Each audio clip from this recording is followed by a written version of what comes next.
After the amount of likes and views I got on the story of Penzi 6131 last year, I thought I would do another story video for you guys.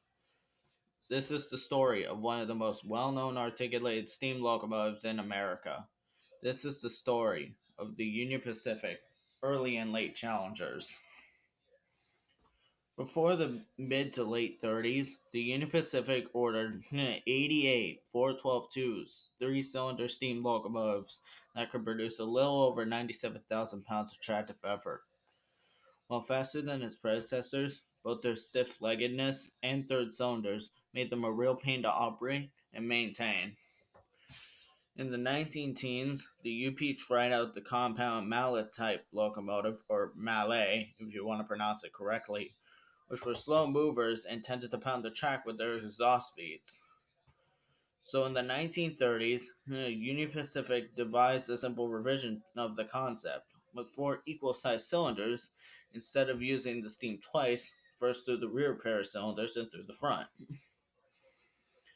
The first of the new articulateds were not only powerful, but also featured the most modern features in steam locomotive technology, which, with the amount of freight these new engines were able to haul, would be a challenge for any locomotive, which was why Union Pacific Vice President William Jeffers dubbed them as challengers. In the late 1930s, other railroads were taking note of this new piece of railroad equipment and were being ordered by the Denver and Rio Grande Western, Northern Pacific, Western Pacific, Western Maryland, and the Delaware and Hudson. But by the end of the decade, however, war was looming.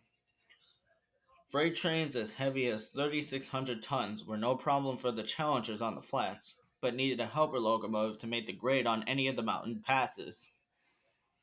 When they decided to stretch the challenger concept to its maximum, thus creating the Union Pacific Big Boy, they came out with the new 3900 class challengers, numbered from 3943 to number 3999.